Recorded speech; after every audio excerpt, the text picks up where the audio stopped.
All right, we can jump into it then. Episode 31 now. 3-1 OTAs have kicked off. Um, some notable people. I guess before I jump into it, like, follow, subscribe, yada yada, all that. I'm gonna do better at that. Maybe I'm gonna make like a pre video or a pre-recorded video, so I don't have Just to remember like an intro. introduction. Yeah, I already have one that I use sometimes, but anyway, Jalen Johnson, Nate Davis, Eddie Jackson, and Darnell Mooney were notable names not practicing.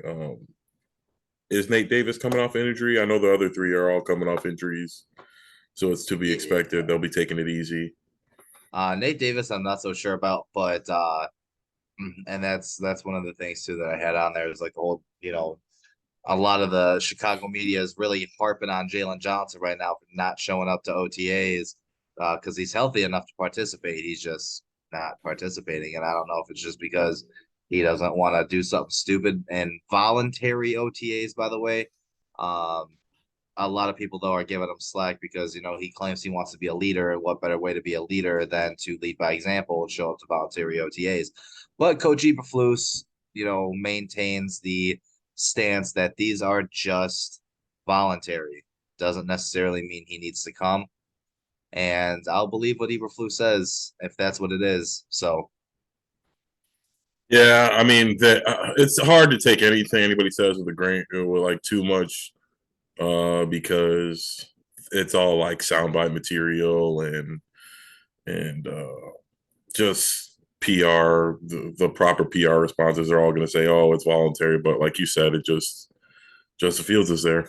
Like that's all I would be saying. Like, we played. I mean, we only played high school football, but there's no. So they said it was voluntary, but it really was no. It wasn't voluntary. They just say that because there's rules in place where you can't demand the players be at all these things, but it wasn't voluntary. Like, and that's what some of these things are. Unless you're too hurt to actually participate, you should be out there just running around on air, not hitting anyway. So it's like, unless you're unless you're a Tom Brady, an Aaron Rodgers, somebody who doesn't really. I mean, we saw it last year with Aaron Rodgers. He probably should have been in Green Bay's OTAs to help out with his young wide receivers. Brady like Kind never misses though. of, but like you don't need to be unless you're one of those guys. You really don't need to be, there. But nobody on the Bears roster is that level of player to where they're the best at their position and they don't need to be there. Um, like you said, Justin Fields was there, obviously.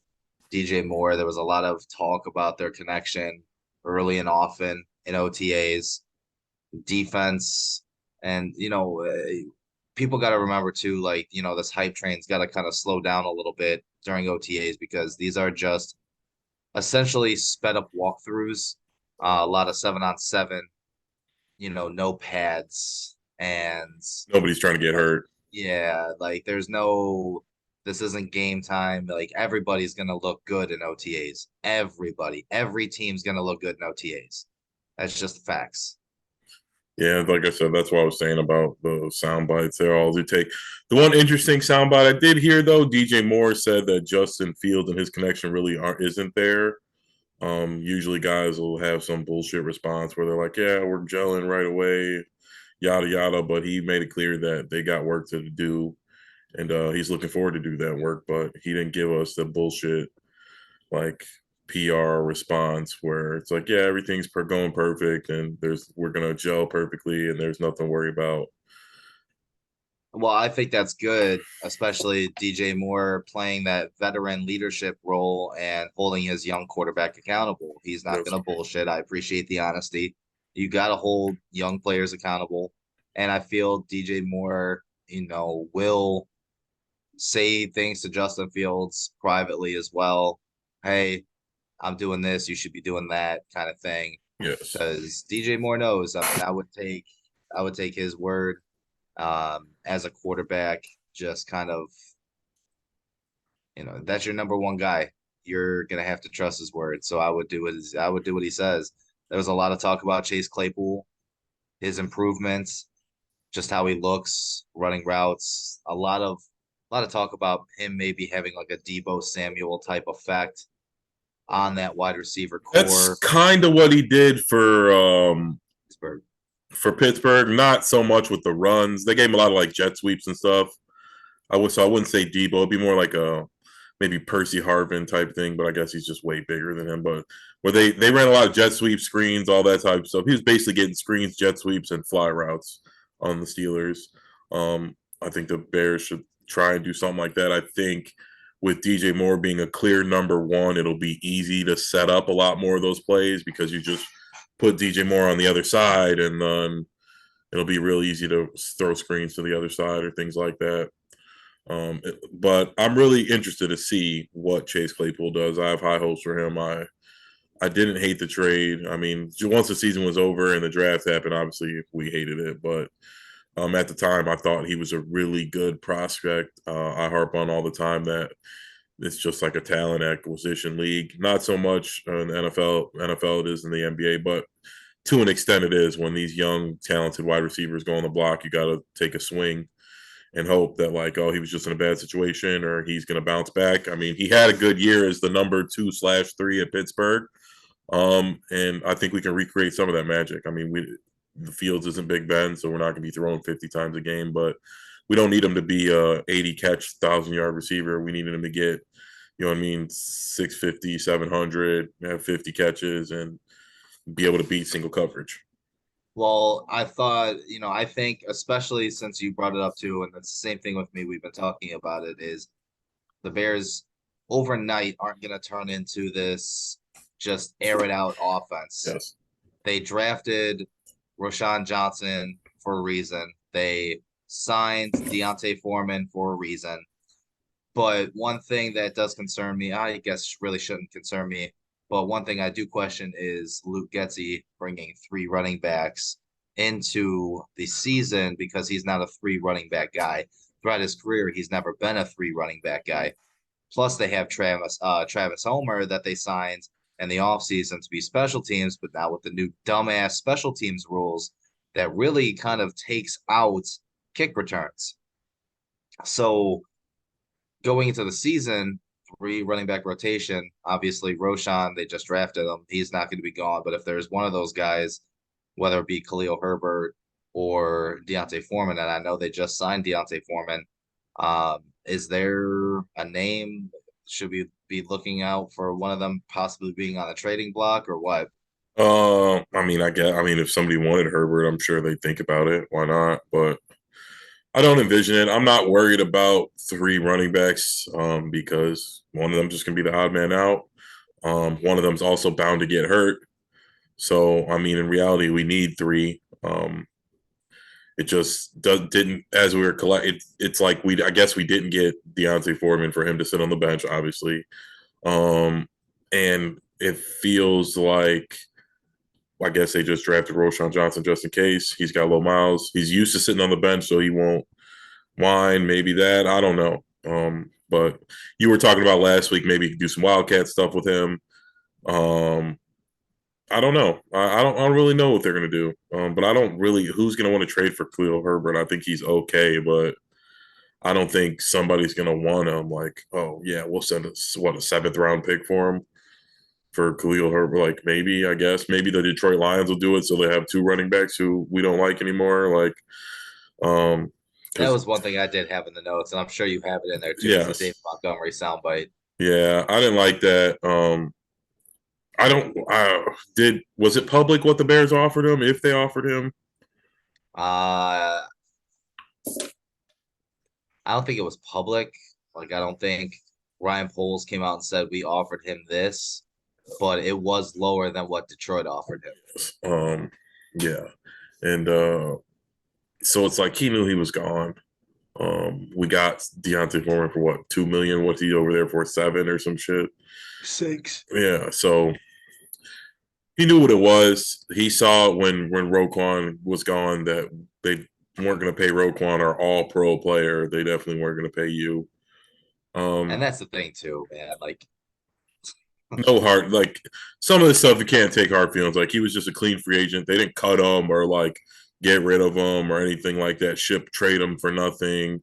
after they benched him. You know what I mean? They didn't ask him to play hurt. Like you just your contract came out and you wanted more money than they were offering to pay on a new regime, and you went somewhere else. Like no reason to be we were losing, blah blah. Like the fuck, the Lions gonna be losing too. Like with the Lions, where'd you go? The Patriots? So you want me to go to the fucking franchise of winning in their history? Like you're talking about, oh yeah, it just wasn't fun over there. Like you're going to the Lions and they're like we have high hopes and we're talking big game about them, but the Lions have had better teams and sucked. So um, I think we're just riding the Dan Campbell wave. But when you look at that roster, like I'm on Ron St. Brown, like maybe that was just a flash in the pan rookie season. You know what I mean? It's not I don't like think so. I'm not saying he's bad. I don't know. I'm just saying like it ain't like he Mike Evans and he's or somebody who's had 4,000-yard receivers in a row. Like he's just gonna do that again. Um, and like even that's just him. They don't have Hawkinson anymore. Well, Got a plus bunch you have the inconsistencies of Jared Goff. Jared Goff, and their defense isn't that good. I'm still So high on Jared Goff going yeah, into this year, I though. think again you kind of swayed me, and looking at his stats, it's hard to deny it. I mean, it was one thing to be like, oh, Sean McVay, that's why he did good on Rams, and even though still those are still he's still got to go out there and throw the ball anyway. But he had impressive stats last year on the Lions with uh, slightly above average O line, a rookie number one wide receiver. I won't even like we'll call him a number one because he played good, but in this scenario, I would have to say it's probably Goff more than St. Brown if I had to. I mean, he's the vet. Um, so I would put more of St. Brown's success on Goff than him. And I hope that Justin Fields can take a page out of Goff's book and start hitting some of that short stuff. You know what I mean? Goff throws a lot of just snap the ball, throw a slant, snap the ball, throw a slant, drag. He dumps it off to everybody. And I mean, Justin Fields, I know this when we're getting Roshan Johnson, we got DJ Moore, we got Claypool, these guys they're wide open on these drag routes in there, and it's like there's a lot of extra yardage where we don't have to make a big play down the field, or it can turn into a big play on a 2 yard throw. Yeah, if you watch tape just of Jared Goff this past year, he made his team better. He made his offense better because he did have a good offensive line in front of him, Yeah, so he did have a lot of time to throw the football. But he's not throwing to Justin Jefferson. He's not throwing to Jamar Chase and Tyler Boyd and yeah. T Higgins. He's not throwing to those guys. He's throwing to Amon-Ra St. Brown. He still did it after they traded TJ Hawkinson to the Minnesota Vikings. Like he's, right now I would probably, and just in terms of stats wise, you're probably looking at him as quarterback one in the NFC North right now. Um, and then speaking of quarterbacks, I know you saw the Chris Sims list. That's Yeah, all that's been talked about right now.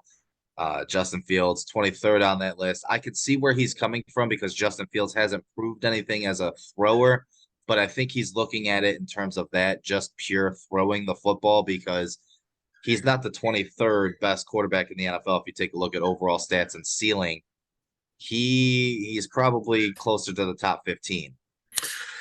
yeah. I'm getting a little fed up with some of these lists just because, yes, you cannot look at the 2023 quarterbacks lens on their skill list and where they rank purely on passing ability. Like that's not this NFL anymore. Like it's not, and the way he runs, you have to incorporate that in the way you want and where you're ranking him because we are going to use it as a weapon. It is a part of his game, and Lamar Jackson won MVP doing that. Like I said, his first year. Then the next year they figured out how to incorporate some quick passing in there and some easy passing because it's unstoppable. And hopefully we'll take that step and do the same thing. But to say he's the 23 is just ridiculous. Like I know there's some really good quarterbacks, but I mean, um, 23 is just way too low. It's just way too low. And some of these old school quarterback scouts, they got this fucking traditional mindset where it's like, you're not the John Elway clone, Troy Aikman, big, tall guy, big arm who can deliver a strike on a 3-step drop on the slant in between the corner and the linebacker. It's like, um, it's a little just like I said, old school, archaic in the sense like it's over. Like I hope Justin Fields doesn't have a long career running, but it is what it is. That is a part of his game. and running quarterbacks are part of the game today as well. So it's like to like make that an asterisk. I feel like it's like a bad thing. Like it counts against you. Like I'm not saying we should crown you as the best quarterback in the NFL if you can run the ball, but it's definitely a positive more than it is a negative. It shouldn't be a strike Well, against didn't we you. do that when Lamar won MVP? Yeah, like but what I'm saying is like when you're not the MVP or your team doesn't win, everyone's like you suck and you can't pass. And if you could pass instead of run, it's like no, let's fine. We'll take the 1,000 rushing yards he got and those touchdowns and add them over to the passing side. It's like fucking we still would have sucked. We wouldn't have won any more games. Yeah, you got to take a look at what he brings to the team, and what he Yeah. brings to the team is just one a home run threat every time he has the football in his hands, which is every play. So whether it be throwing the football, he does have to prove himself as a passer. We've been saying it, the entire time we've had this podcast. I know a lot of Chicago fans have said it. Chicago sports media said it. He does need to improve as a passer and prove that he can throw the football. But at the same time, you can't sit there if you're Chris Sims and say, oh, well, he's not a good enough quarterback. He's 23rd on my list because he can't throw. He hasn't proven himself as a thrower. I think that's very stupid way of looking at things. I mean, Chris Sims is a joke anyway, in my opinion, but Yes. I don't know how he has a job. he uh, he was never a good pro. He was never a good college quarterback. Just because he is the son of a Hall of Fame quarterback, Phil Sims, I don't know. He's I can't explain it. Like you said, I don't know how he has a job. I much rather would listen to Dan Orlovsky talk on ESPN about Justin Fields and what he brings because I at least respect his opinion a lot more. I mean, it's a little bit biased because he says Justin Fields is going to be in the MVP conversation this year. Of course, he said the same thing last year when he was, during that 3 game stretch where, Fields was playing out of his mind. But it amazes me the seesaw on just not just Chicago sports media, but national sports media about Justin Fields. It's always up and down, up and down. There's no consistency there. And Justin's gotta, step up his game and he's gotta prove these guys wrong. I know it's early in the OTAs. We're not even to mandatory OTAs yet.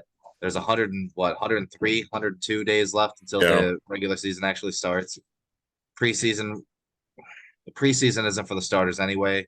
No. Preseason is mostly for the second and third stringers to get, looks in as well as okay, who's going to make our final 55 or 50? It's 53. Who's going to make our final 53? So really, we won't know anything about this Bears team until probably week 3 of the regular season. I don't know if we'll have to wait that long. I think we'll know by week 1. The Packers is a big game. They have a quality veteran defense. So I think we're going to see a lot from the offense, at least that first game. The defense might get a little lucky because they'll be facing Jordan Love in his first real start. Well, not his first real, but the real start as the starter of the season. You know what I mean? Like, not in relief of Aaron Rodgers week 5 because he lied about having COVID or whatever. But um, so the defense we might not know a lot about them, but I think week 1 under the lights, we're going to see a lot from Justin Fields and DJ Moore, and I think Getsy. I think they have to be thinking like that too. We got to be ready to go. These guys need to show that like last year was Getsy's first year as a play caller. Like I said, I'm fine with that. I think a lot of these times these guys don't get time to grow, even in this coaching as quarterbacks and anything anymore, myself included. I think everybody just wants you to be amazing right away. I think that's why Joseph Fields is getting so much hate. I feel like you have he's played 7 games the first year, and this first year, the next year was a starter. It's like, I felt like when we were growing up, like we we looked into quarterback's potential so much more. It's like now it's like once you get drafted, like if you're not good as a rookie, they're like, we just forget like whatever you did in that last season is who you are. And I don't care if you're 21, you're 22, whatever. Nobody's looking forward. Like, what else could he do? Like, these guys got to be getting better, right? Isn't that what in theory, should be getting better, smarter, wiser each season? So he should be, like I said, I'm excited to see Justin because Unlike John Morant and some in Jalen Carter's, you don't see him out and about doing anything. So that makes me think he is in the lab learning and training, and because he could be out spending money, making commercials, getting paid, doing promos. The Bears would probably like that as someone if he was out and about, you know what I mean, doing interviews, getting paid to go on podcasts.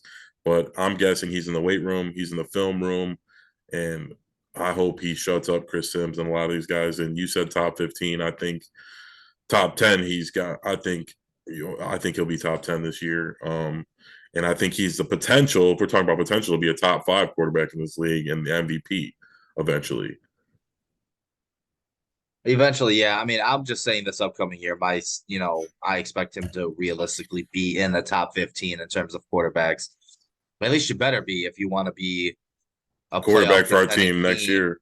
Yeah, I know Chicago. I know some Chicago fans have realistically put you know high hopes on the Bears in terms of possible playoff aspirations. But if they win 6 games, that 6 7 games, that's still an improvement for me, especially if he's playing well. The defense still isn't fixed, and a lot of people don't. A lot of it had to do with the defense last year. The defense was Yes. horrible Yes. and he had nobody to throw the ball to. And this is going to be a rebuilt offensive line. They've still got to gel. New wide receiver core, pretty much. Everybody's got to, it all takes time, and it's not going to be fixed overnight. And Ryan Poles was honest about that from the get go, saying, "Hey, there's still holes that need to be fixed. Not everything's going to be fixed overnight." That's exactly what's happening. But I think us sports fans, us Chicago fans, we're seeing the moves that have been made, and we're like, "Ooh, a shiny new toy." We're all excited about it. We're setting our expectations a little too high. Yeah. So people just need to tone it down a little bit. Are the playoffs reachable? Sure, anything can happen. But I also wouldn't be angry if they didn't make the playoffs because I expect them to be around the 7 win club, somewhere around there. It's still a vast improvement. Um, One of the things I am looking forward to is Tevin Jenkins was on ESPN 1000. He was talking to Jeff Joniak and Tom Thayer in an interview Friday night or last night. It was last night. And he was pretty much just saying that he understands that it's, a make or break year for him as a player. He understands that he gave up way too many pressures. At least he felt he gave up way too many pressures last year, and that he wants to be known as just a mauler and an enforcer. And you know me, I'm a big Tevin Jenkins guy. I like Tevin Jenkins. I like his attitude. It's just, the health concerns, staying healthy and everything else like that. He talked about the adjustments going from the right side of the line to the left side of the line, just, body movement, muscle movement, everything else like that. And just from hearing him talk in that interview with Tom Thayer and Jeff Joniak, I'm like, I'm starting to get this vibe from the offensive line that, you know, these guys they're coming to play and they're coming to wreck some people. Yeah. That line consisting of, you know, probably going to be Cody Whitehair at center, Nate Davis and Tevin Jenkins at guard, Darnell Wright as the right tackle, and why can't I think of his name right now? Braxton. Yeah, Braxton Jones on the left side.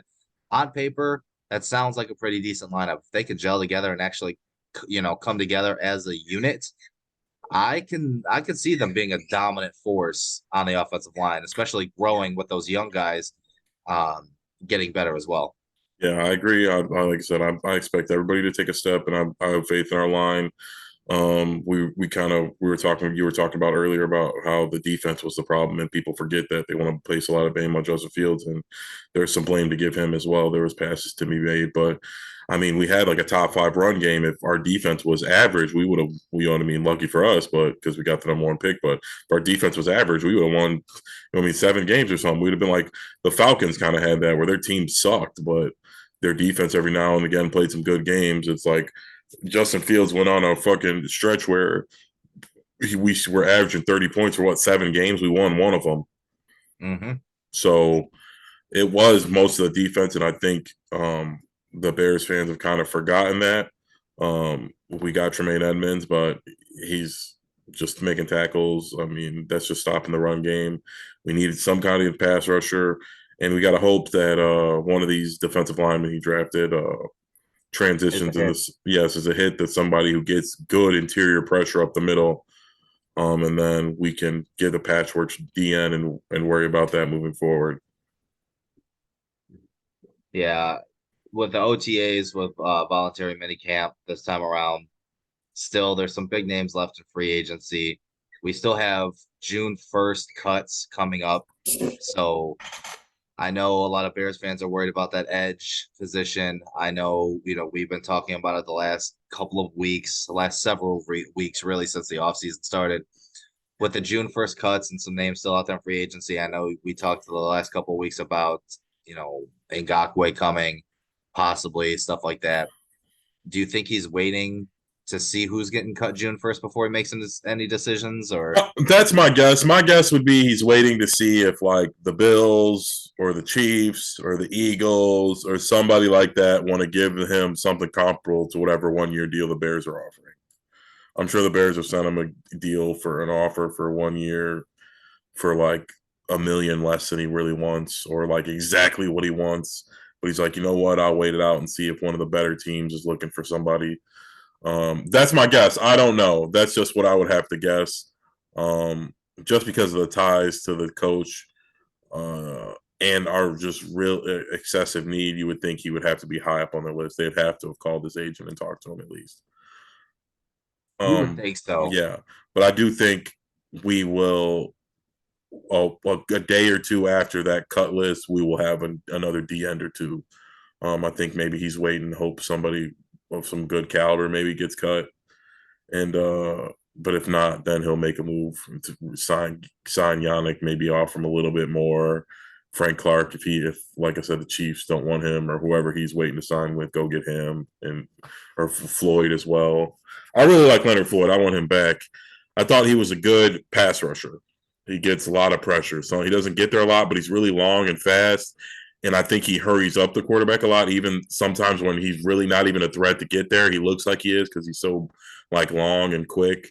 I think he hurries up the quarterback a lot. I would be really interested in adding him. Well, yeah, he's a specialist as well. Yeah, You realistically, you signed the dude from Tennessee to be your run stopping defensive end. He could be your third down pass rush specialist. I wouldn't mind Leonard Floyd in a Bears uniform again. Obviously, if the price is right, you don't want to overpay somebody just because you can, yeah. because I just think that sets a bad precedence to begin with. Um, but yeah, there's not really much in terms of the Bears world right now because it's only voluntary mini camp, and we're not quite there yet to the sweet point of the season where preseason's around the corner. Mandatory mini camps aren't around yet, so we don't know what's going on. But the more we see it, I know the more excited I am. I know the more excited you are. Do you have any other Bears notes? Um, just that Kmet also said that him and Fields wanted to beat Gronk and Brady. Maybe yeah. So we're looking at that. I think Kmet will be getting his extension here very shortly. I think he's earned it. I don't think it'll be anything crazy. I don't think he's really a threat to leave, but I just think it'll be nice. I know we have to spend some money. I know you were talking about cash. We need to spend it. So I'm assuming him and Jalen Johnson will be getting their extension soon. Yeah, plus Cole Kmet will come cheap. Yes, yeah, exactly. Like I said, Dalton Schultz walked out, and he was much more productive than Cole Kmet, and he went and got like $3 million deal or $5 million deal with It was 8. incentives, 8, but it's like with incentives or I don't know. So it's like he's not worth that much. So yeah, well, and I think he's worth it. I think a lot of players overvalued themselves this past offseason, and it Yes. really showed. In general, I think other sports, football players are kind of getting jealous of other sports, and they're all just trying to get the bag. And hey, I respect that. Go do whatever you want to go do, but I just think you have to live in reality sometimes. Um, but it's hard to, like I said, I'm not seeing what these offers these guys are getting going and what they're asking for. So we'll have to see. I think like Lamar Jackson, I don't think he was overvaluing himself. I think it was a weird thing where like he was valuing himself, but it's just like it's a lot. So it's you got to think about it for a while. You got to think about it before you make that decision. Well, he also wanted a fully guaranteed, and that just never was going to Yes, it was happen. not. Yes, and I'm glad that ended. I kind of wanted to see him leave because I think that would shook up the NFL in a crazy way if Lamar Jackson would have left the Ravens. But it's nice to see him still there. I like the Ravens organization. They usually, I was kind of shocked they were in that scenario with them just because they usually do right by their guys.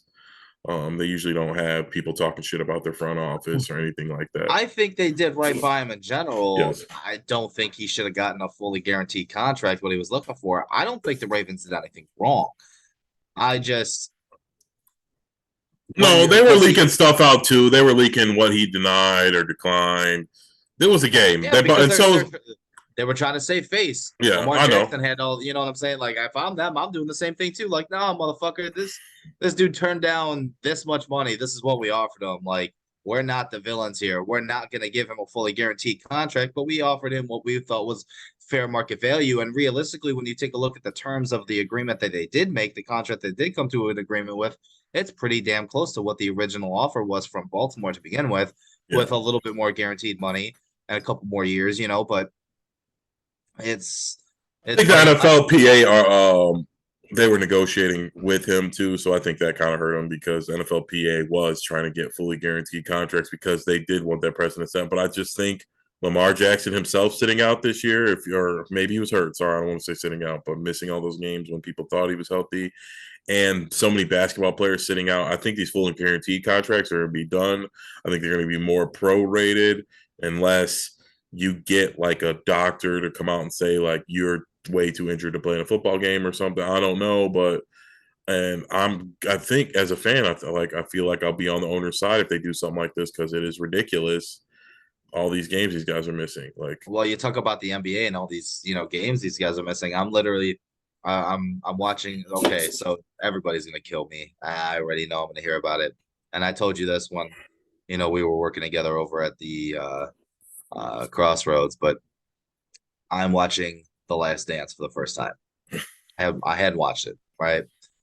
Um, and just the parallels between, and I know because I've lived through it, I've been fans, but just watching it back again in hindsight, just watching this incredible basketball player literally having to be carried off the court with a broken foot his second year in the league and then not missing any games and getting the shit beat out of him on a daily, nightly basis to what we have now. And it wasn't just Jordan that was doing it. It was all players back then were not missing games for any reason whatsoever. They had to be on practically on their deathbed, unless you're Scottie Pippen. Scottie Pippen kind of reminds no, me that like was that one year. That was just that one year when him and Krause were getting into it. I won't put, but he did kind of sit out or whatever. But it was occasionally players would do that when they were having contract disputes, and that sort of thing I can kind of get behind.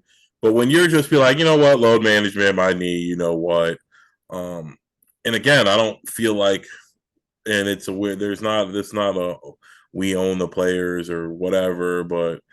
Like I was saying about Zion the other day, at some point you done made so much money, you owe us a fuck. Like, dude, if you blow your knee out in the process, like that was what we paid you all the money for. Like, what the fuck are you talking about? Like, they're like, we need to make absorbent amounts of money because we could get hurt and we can only work for X amount of years. But we also don't want to get hurt, so we can keep all the money. It's like, what the fuck?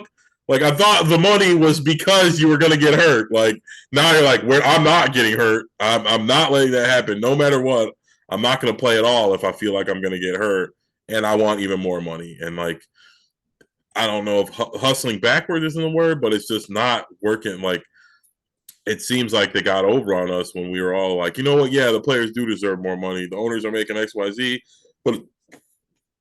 but the owners just don't decide. Like, you know what? We're playing the Oklahoma City Thunder tonight. You know what? We're not going to have this game. There are not enough people bought tickets, so we're just going to close the arena down. Nobody can work. Fuck you guys, and you know what I mean. We'll be back next week when the Lakers are in town because we're going to make money that game. Like, the owners don't do that. The stadium's open every night. Everybody get paid. You get your check. And I'm not, you know what I mean? I'm not trying to fucking throw a pity party for a billionaire, but like the billionaire, the team owner don't get to stop doing what he's getting paid to, like what he gets paid to do. No, the coach doesn't. Then nobody else does. Like, but all of a sudden, players like, you know what? I'm just not feeling like it. I'm gonna play 45 games, and then my body's not gonna be able to handle any beating. And then when the playoffs come around, I'm gonna get hurt and miss that too because I'm not used to playing through any adversity, so my body's weak, and then we lose.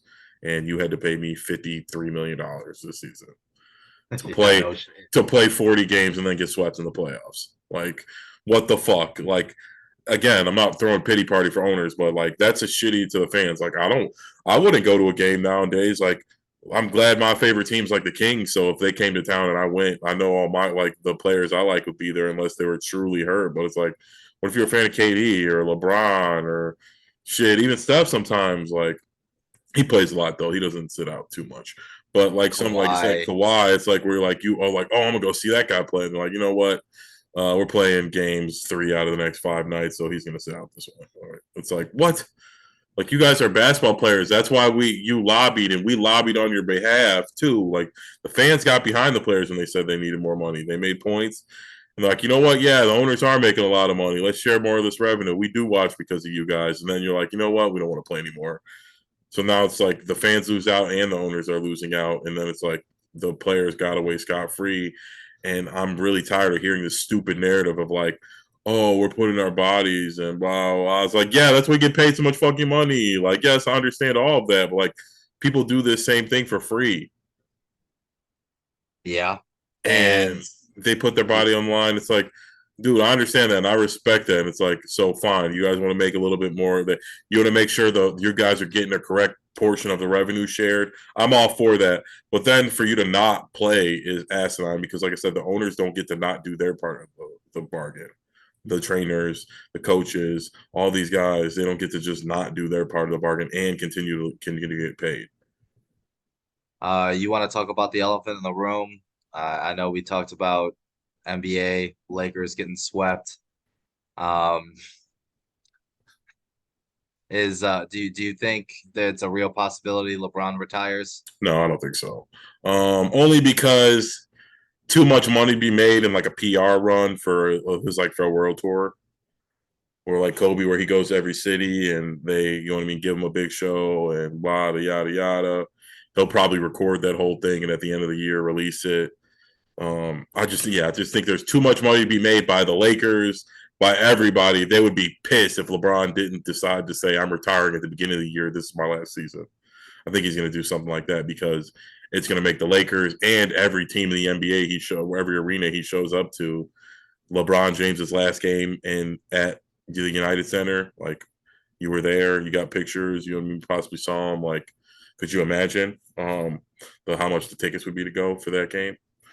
I mean, So Michael did it in '98, with his farewell tour, pretty much with all that bullshit going on. But So I don't think he'll retire because of that reason. And I just think he's really, really good. I mean, I do harp on a lot. He doesn't play any fucking defense, but I mean, neither does a lot of people. Like Trae Young doesn't play defense, and Damian Lillard doesn't play defense. Steph Curry doesn't play defense. Um, I am tough on LeBron because I don't think he's the GOAT, but he does get hit with unrealistic standards. I myself sometimes even get caught up to him because he was just so great his whole career that when you're like, what the fuck, LeBron? Why didn't you stop Jojic in the post? You know what I mean? Like, you're watching the game, you're like, you can't fucking guard Jojic anymore, LeBron. You suck. Like, after he scored 40 points. So, um, LeBron, I don't think he'll retire. I think the thing with his son is a pipe dream. He always said he wanted to do that, and then recently, his last interview that like he was seriously asked about it, he said that like it was a kind of ominous statement where he said that might be my dream, but maybe it's not everyone's dream.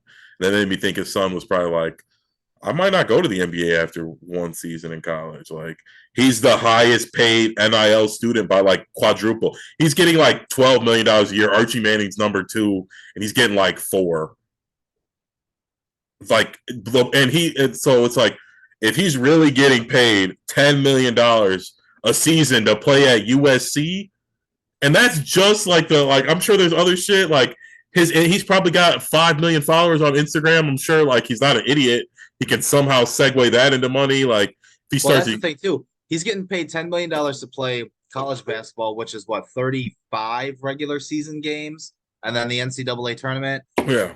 as opposed to getting paid roughly, I don't know how much a rookie contract in the NBA is. I'm assuming if you're a first round pick, especially a top five pick like he's going to be, No, he's not going to be a top 5 pick. Stop it. I think so. No, no, no, The hype no, surrounding him. no. Otherwise, you If don't his leave for dad's college. still playing, yeah, maybe because You don't leave for college if you're not a top. You're after your first year if you're not a top five pick. You just don't. no, some people do because they need the money. So he doesn't need the money. Him, yes, I agree. Him, Bronny, if he has a crazy year and he does enter the draft year one, it'd be because he was one of the best players in college basketball. I do not think that'll be the case. Um, he has grown on me though. I've been hard on him as well because I thought he was getting super hyped because of his son. I saw with Michael Jordan's sons, they were slightly above average basketball players, but they got hyped up like crazy. Um, I think but he's much better than. yes, I 100%. Yeah, I agree. He's much better. His game's much better. He shoots much better. Um, but I still think he's a little undersized, man. These guys in the NBA are really, really good, and just because your dad is LeBron, don't mean you're going to be good. Like Scottie Pippen's son is, you know what I mean? He's got a nice little frame on him. Kenyon Martin's son's built real nice, bigger than him and faster. Pippen's son looks pretty good. Yeah, he's okay. I mean, he's won the G League though, so he's not that good. Yeah, On the Lakers, who have nobody. yeah, that's true too. Yeah, like Lonnie Walker's getting like big playoff minutes. So we'll see. But he has grown on me. I think he'll be good. I think for him, if I was him, like you were saying, 30 games, the NCAA tournament, living in LA.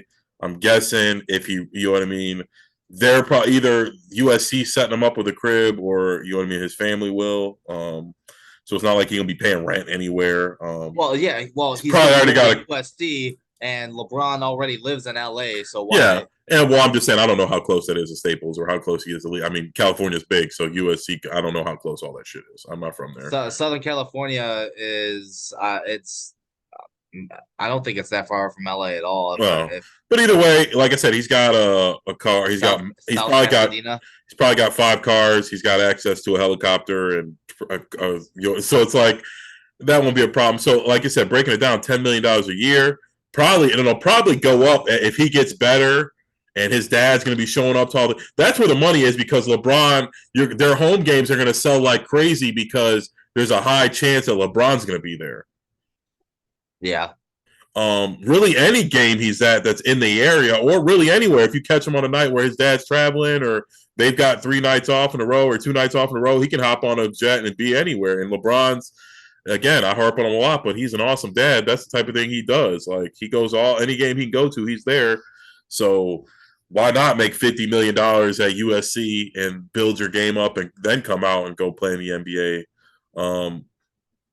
If I'm him, there's no rush. If I'm him, his dad was so good because he had a grown man's body at 18. He was amazing and he was tall and fast, but what really set him apart from any other 18-year-old who ever played the game was not only did he have the athleticism and ready to go, he was built like a grown man. The only other person I really thought that was built like that at 18 and really had an impact was probably Dwight Howard. I think Dwight Howard's career took a dive just because the NBA transitioned in the middle of his career to like all threes and having a big shot blocker in the middle or like, oh, well, who cares? You can block shots. We ain't never going down there anyway. So Yeah, it became a thing of the past. yeah, and so I think that hurt Dwight Howard a lot. I think he was the only other 18-year-old kid who was ever had a grown man body like that who was ready to come into the league and dominate. And I don't think Bronny's got that at all. But I think for him it'd be smart to stay in USC for a couple years, make a whole lot of money, and build your own legacy. For him, in my head, I'm thinking your dad's got no college legacy. You can make your stamp there. Like no matter what he does in the NBA, is just you can never. There's nobody's ever gonna do what LeBron just did, and he's No, not even done. He's the not even done. longevity alone. Yeah, so I mean, he's gonna go down as the best basketball player ever. Like I said, maybe not the GOAT. I think there'll be a different. I do in my head, and LeBron is the best basketball player ever, but I don't think he's the GOAT. I think because I think the I don't GOAT. think. Well, I don't think he's had the cultural impact or the global impact that Michael Jordan has. I think that's what separates the Yes, two. and the Olympic success, the college success, and like you said, cultural everything. And LeBron's big in the culture too, and I like LeBron a lot. As a Bulls fan, I've always rooted against him, and then as a Kings fan, I hate the fucking Lakers. So, I've never been a fan, but Ooh. he his son, I would if I was his son, I'd want to go play in college because his dad's got no legacy there. And Bronny Yeah, could be one of the best college basketball players ever before he ever go to the NBA to not live up to his dad's hype because he ain't there ain't no living up to that. Like there's like KD been in the league and he ain't lived up to it. Like yeah, there's guys who are way better than Bronny ever was who've gotten to play 15 years who haven't even come close to what his dad's done. Um, so I like I said, it'd be tough for me just to try and live up to that legacy, man. That's a tough one to live. That's why Jordan's sons could never live up to it. It crushed them. oh But yeah, Bron's got two sons, and his other son Bryce is seems like he's really good. He seems better than Bronny to me. At their ages, he's way bigger too. I think he will be like a number one or top 10 prospect on his skill set and size, and not his dad name like Bronny was more so. Again, he's a baller. The kid killed me, and he's a potential NBA player, but he's like 6'3". You know, he's not crazy fast, doesn't jump crazy high. He's not a crazy prospect. He he's a really good young man who's a really good player, and he trains with the best, eats with the best, he learns from the best, and LeBron's going to be at all his games, so that makes him one of the best prospects. yeah, I can see that. Be interesting though, because if he doesn't want to, like I said, I think Bronny doesn't want to play with Bron. But if that doesn't happen either, is Bron going to play against Bronny, or is he going to just retire? I don't know. We'll see. How many more years can he play? I mean, he was so good last year, and I know I was just talking about load management, but LeBron kind of falls under the only person I would kind of consider that if I was a team, or just tell him like, all right, coach, during the season, I don't care how bad we're doing, he's not playing more than 25 minutes or 30 minutes or He's whatever. he's the exception to the rule. Yes, and again, I would be fine. Some of these older, like you were talking about last week, Tim Duncan, when he was older, that's when Pop started doing it. When his three started getting older, um, but that's what I would kind of be thinking. I don't know what the Lakers are going to do. They're saying Kyrie Irving. I don't know. I Um, hope not. That's just mm, Kyrie uh, Irving. he's not that good. I think they'd be better without. He's not the answer. No, he's not. This isn't. And like some of like LeBron's too old. These guys aren't intimidated by LeBron anymore. So you need a team to go out there and play them because they're not worried about LeBron scoring 40, 10, and 10. They're like, shit, you gonna have to score 120 to beat us. What's LeBron's 40 gonna do? So having a shitty team, you gotta. They were much better when they had it. They are bums, but they had just more bums. They had a better supporting cast, and honestly, I think AD's the problem. I talk a lot of shit about LeBron. I just think AD's not it. Like he had a crazy run in the bubble. They both got the rest all year because of the COVID. I don't like to say it's an asterisk, but it's I mean, they just rested all year. Two guys who are routinely hurt when the playoffs come around got to rest all year, and it worked out for them. But Anthony Davis is soft. He got shit on by Jokic every game but one. Um, and I think he was the reason they lost. LeBron had 40, 10, and 10 or 9 and 10 or some shit like at 38. And it's like, I try so hard to hate on the guy, but oh my God, like how does that happen? Like, and it's like, AD, how are you standing there watching him do that and thinking like, and he played the whole game. AD sitting down for 10 minutes. Like, what are you doing? You guys are about to get fucking swept. What are you sitting down for? Like, I don't understand how AD is sitting down in a game. They're about to get swept, and they have no backup center. They He have quit. none.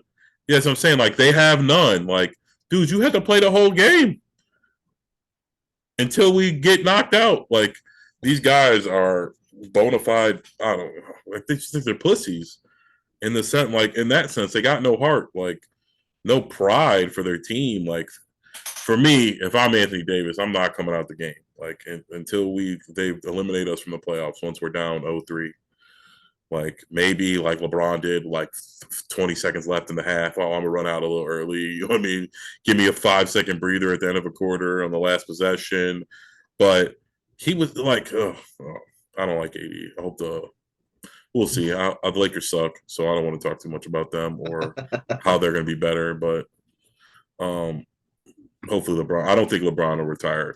To go back to your original point, I don't think he'll retire because I know him and the NBA want that farewell tour, that 82 game season of every game is like, oh, this is the last time LeBron gonna be here. Like, that's going to make the NBA $1 billion. Speaking of that, how hurt? I mean, Boston is trying to come back now, but like, I was asking somebody a question: how much money do you think the NBA loses the finals being Nuggets Heat instead of Lakers Celtics? Like, it's got to be A like lot. $1 billion, like A lot. so much money. That's why when like people are like the NBA is rigged, I'm like, they would never in a million years pick Denver to rig maybe the Heat and go Heat Lakers. I think that would sell pretty good. Clearly not as much as Boston, but never in a million years would the NBA rig the Nuggets to make the finals. Like, Yeah. Yeah. they've got to be like one of the bottom five like markets, like people like fan bases. If I had to get like just off the top of my head. Yeah, they're a small market team. I know next week, I know we don't really have any more notes. At least I don't. Next week we should know a little bit more though, because June 1st is rapidly approaching. Yes. So some cuts should be made. We'll know a little bit more. We'll have more NBA finals. Well, look at my thing. June 1st will be the day we shoot our video. Yes, so we might actually have some And news. all the cuts are usually like right away on that day too, because they Yeah, want to start signing people. yes, 100%. And on top of that too, um, maybe the White Sox continue to win. They've Yeah. been winning. They Yeah. still are terrible. The Cubs fell back down to earth. We'll have some more stuff. I'll be more prepared next week. I was in a rush to get out of work because I was running late already and I didn't want to fucking be there anymore. Mm-hmm. So that was my fault on that. All right, like I said, quick episode. Nothing much going on. Another little dead week. It's the summer is approaching, so it's going to be a lot of boredom. But we'll try to do better, make it interesting. The Bears should have some more stuff going on. But all right, that was it. Adios, buddy. I'll see you soon. Adios.